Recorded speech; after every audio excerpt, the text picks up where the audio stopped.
Madame la Présidente, Madame et Messieurs les élus régionaux, départementaux et locaux, chers amis, alors effectivement, il y a, tout à l'heure peut-être en off, on parlera de ce film-là. J'en ai pas de responsabilité, je serai un intervenant parmi les autres, quoi, hein, dans ce film-là, mais ton idée est la bonne, et ce qui m'intéresse, moi, c'est le rôle social de l'eau comme vecteur de socialisation d'un territoire. C'est ce qui m'intéresse. Donc là, on va parler un petit peu de l'impact du changement climatique sur la ressource. Alors, il y a ce qui est factuel. Donc, ce qui est vrai, c'est qu'on sait depuis un certain temps qu'en fait on a des modifications climatiques au niveau mondial, donc on parle de changement global, et en particulier une élévation de la température. On va dire schématiquement qu'on a gagné en un siècle 1 degré.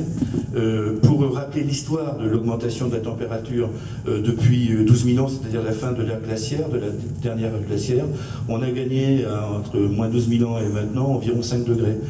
Donc ça s'est fait assez doucement.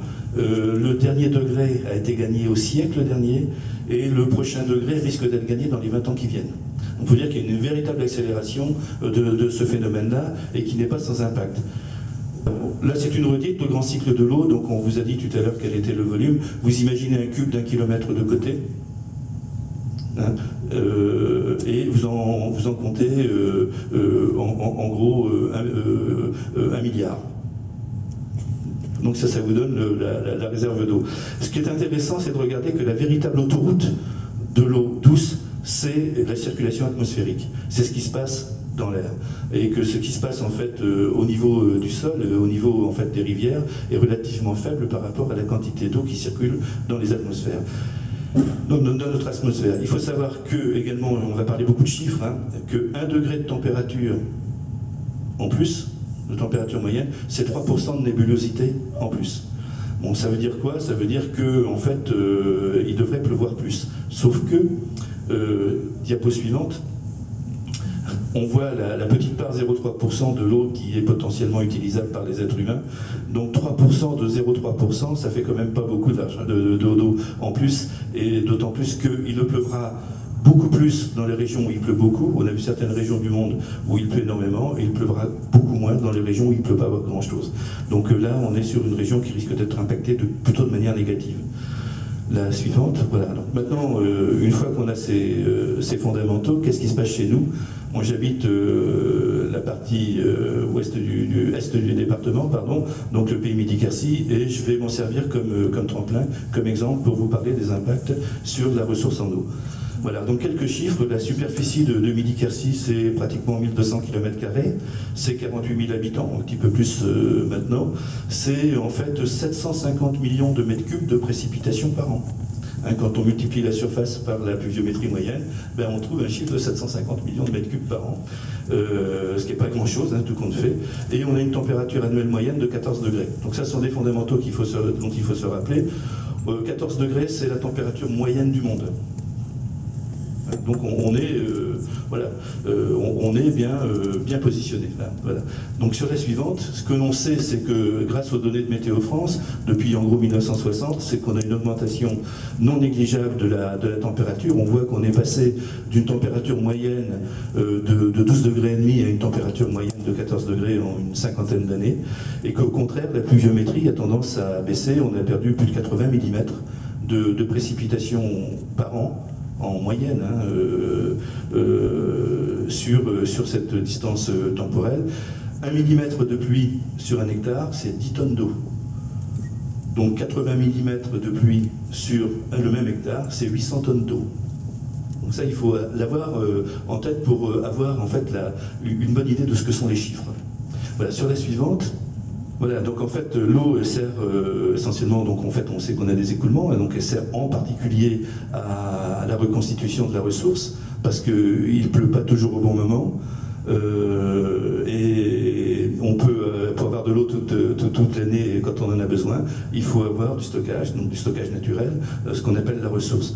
Alors on voit sur la courbe le bleu ciel qui s'arrête sur la ligne 0, en fait la capacité de notre région à reconstituer sa ressource. Donc sur l'échelle, en fait, ce sont des pourcentages. On voit qu'en hiver, On a, à partir de janvier, c'est en gros 96% de la pluviométrie de janvier qui est capable de rentrer dans les sols. Hein. Mais dès qu'on arrive au mois de mai, c'est quasiment 0%. Ça va durer pendant tout l'été et une partie de l'automne pour recommencer potentiellement à reconstituer les nappes à partir du milieu de l'automne. La courbe bleu ciel que l'on voit, en fait, c'est la différence que l'on a entre la pluviométrie et les besoins. Ça veut dire que ce qu'on voit en dessous du zéro, en fait, l'air qui est conditionné par le pic bleu ciel, c'est la quantité d'eau qui est repiquée à la ressource, qui repart par l'intermédiaire des plantes, entre autres, qui repart dans l'atmosphère. Donc on voit que l'on a potentiellement quelques petits problèmes si on ne fait pas attention. Suivante, donc en fait, quels sont les besoins de ce territoire-là? Donc on a vu qu'il y avait en gros 750 millions de mètres cubes de pluviométrie, de pluie qui tombait sur le territoire, mais le territoire en a besoin de 669. Ce qui veut dire que c'est-à-dire 89% de ce qui tombe. Ce qui veut dire en gros que s'il y a une année où il y a une pluviométrie qui est déficitaire, si on perd 10% de pluviométrie comme c'est le cas en ce moment par rapport à la moyenne, ça veut dire qu'on est en situation de stress, tout simplement. Donc en fait, comment se répartissent, comme j'ai pas mes lunettes, je vois pas très bien, je vais me rapprocher. En fait, voilà, donc en fait, le plus gros consommateur d'eau, si on peut y dire, c'est les écoulements naturels et les écoulements de surface. On a un grand émissaire, on est sous un sous-bassin versant qui est celui de l'Aveyron, et une partie du bassin de l'Aveyron. Donc en fait, il y a une évacuation naturelle en fait, des eaux par cet émissaire-là, et c'est la plus grande partie de l'eau qui s'en va. Donc elle a un avantage, c'est qu'elle va apporter de l'eau aussi aux territoires qui sont en aval du pays Midi-Quercy. Le deuxième gros consommateur d'eau, alors avec 147 millions de mètres cubes, eh bien si... excusez-moi, oui, non, la population c'est quasiment rien. Voilà, donc en fait il y a les rivières qui sont importantes, il y a la forêt qui représente un besoin en eau tout à fait naturel.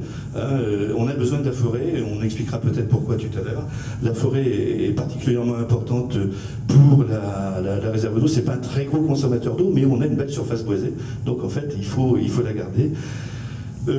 Donc en fait ce qu'on peut voir à travers ce graphe là, c'est que l'agriculture représente environ 135 millions de mètres cubes par an en fait, mais je vais intégrer les prairies naturelles, je vais intégrer également ce qui en fait les cultures, et les cultures parfois un peu forcées.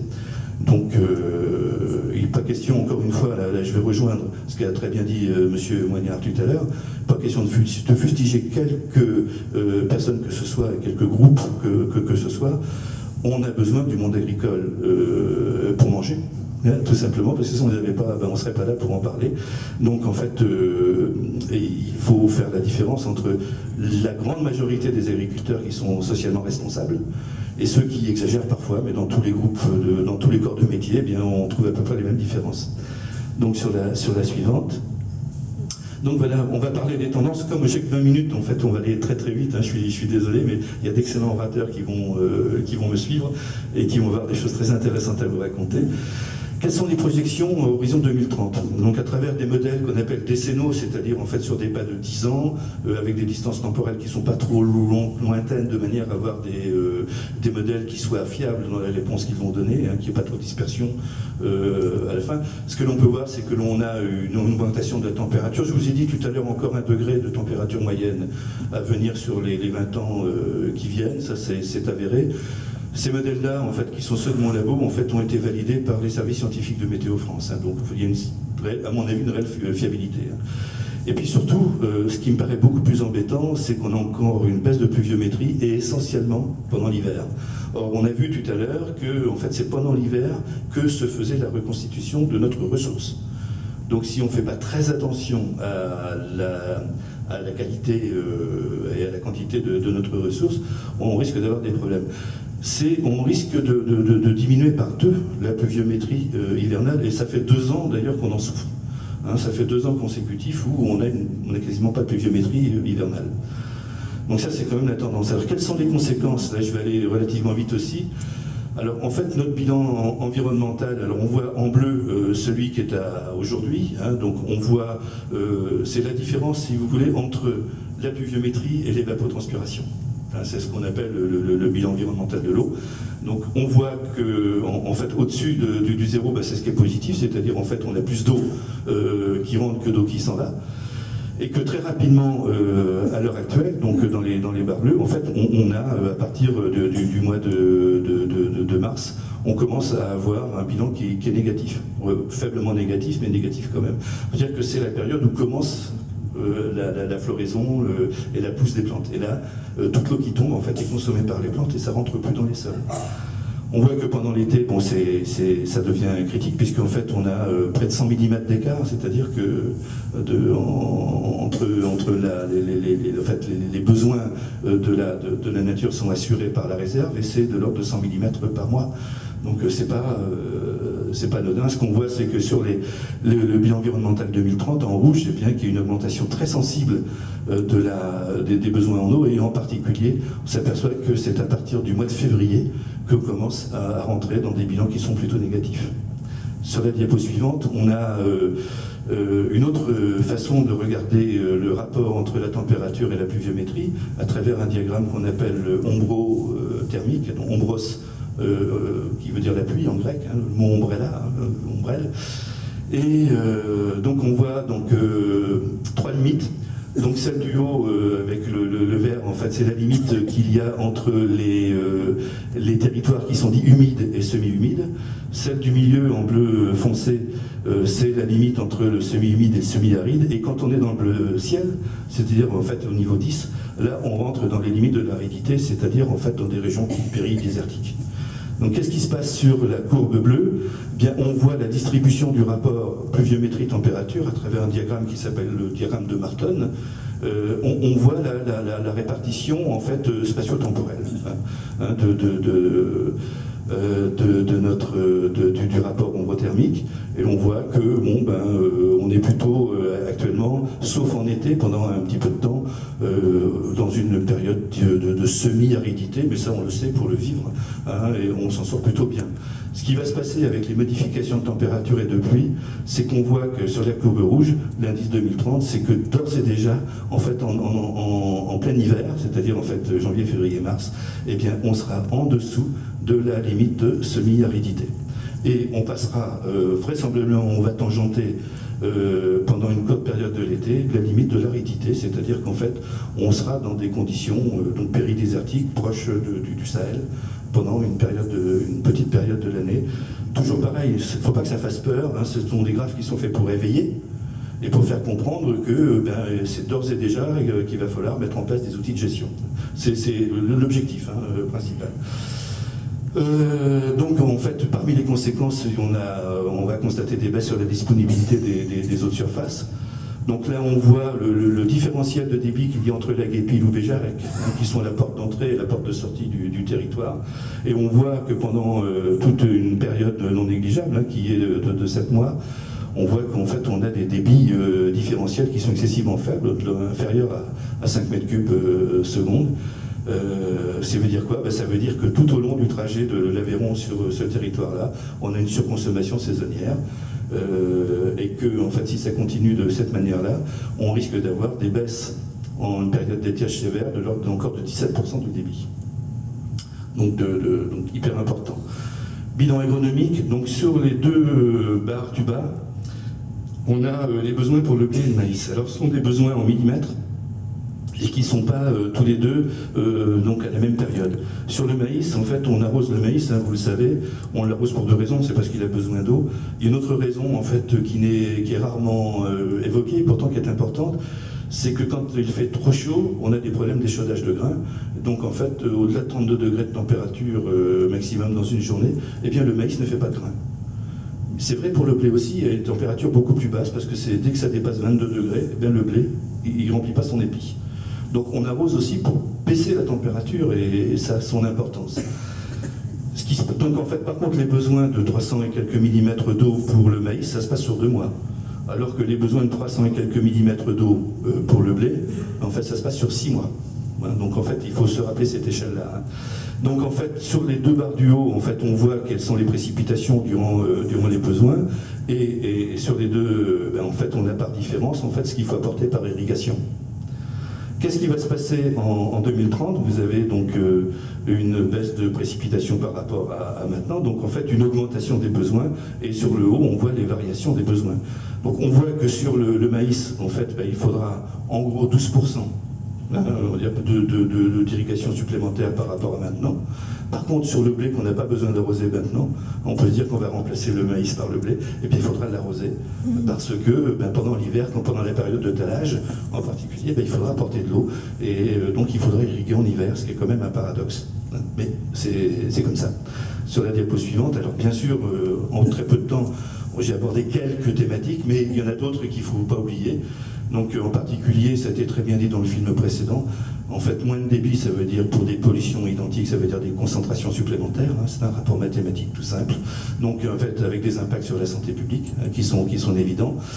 Donc en fait il y aura aussi un impact sur l'économie touristique, hein, dire que ce pays Midi-Quercy vit pas mal en fait du tourisme, et que l'Aveyron en fait est un vecteur important, canoë, pêche, loisirs liés à l'eau.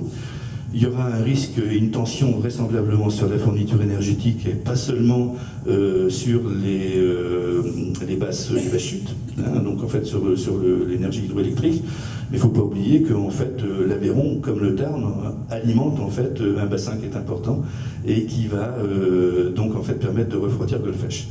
Donc de l'eau plus chaude en moindre quantité, ça veut dire beaucoup plus de consommation pour Golfech, ça veut dire aussi un risque de tension très très grave sur la fourniture énergétique, hein. Ça il faut pas l'oublier tant qu'on a l'énergie nucléaire.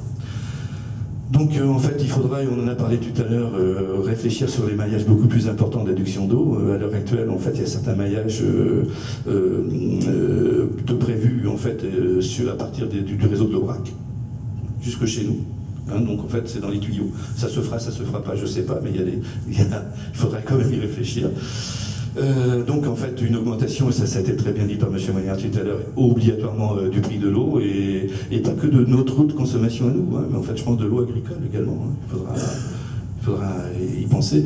Il y a une diminution de la production de biomasse, et plus particulièrement de la biomasse fourragère. Donc là, moi, je suis rentré dans un circuit d'études qui s'appelle le Climfourel, donc climat, fourrage, élevage, avec l'INRA, qui démontre, on a travaillé essentiellement sur la région de Millau, qu'en fait, on a une perte très très importante de la production de fourrage à l'hectare, et qui était liée en particulier à la différence de pluviométrie et l'augmentation de la température.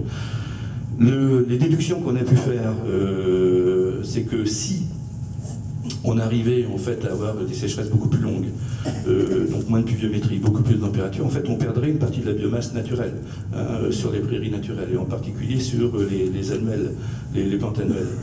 Mais dans un deuxième temps, on finirait par perdre aussi les pérennes, hein, celles qui se reproduisent en fait différemment, et en fait on aurait donc le risque d'avoir en fait une sorte de désert, c'est-à-dire plus de couvert végétal. Savoir que les plantes transpirent, on appelle ça de l'évapotranspiration, et que cette eau sous forme de vapeur qui est émise par les plantes permet de refroidir l'atmosphère. Donc en fait, on peut espérer que d'ici 2050, si on garde le couvert herbeux, que l'augmentation de température serait que de 2 degrés. Si on le perdait, l'augmentation de température moyenne annuelle serait de 4 degrés. Et ça serait hyper compliqué pour nous à ce moment-là. Donc une amplification d'aléas, retrait gonflement des sols argileux. Donc en fait le département est différemment impacté. Monsieur Pieux qui est là, on parlera savamment s'il y a des questions à ce sujet-là. Il y aura également donc de nouvelles contraintes d'urbanisme et d'aménagement territorial. Puis au global, en fait, il y aura une perte de qualité de vie. Je ne parle pas en fait, je parle de qualité au sens premier, hein, de confort de vie, parce que peut-être que la boîte à outils qui est celle de l'adaptation n'aura pas eu le temps d'être mise en place correctement pour pouvoir assurer une vie sereine, à défaut d'être confortable, très confortable ou luxueuse, mais une vie au moins sereine à notre population. Donc voilà, en très peu de temps, j'ai essayé de dire l'essentiel. Je suis à votre disposition pour répondre aux questions. Peut-être pas maintenant pour laisser la place aux autres orateurs, mais tout à l'heure, on aura l'occasion de se voir pendant les pauses. Voilà. Merci de votre attention.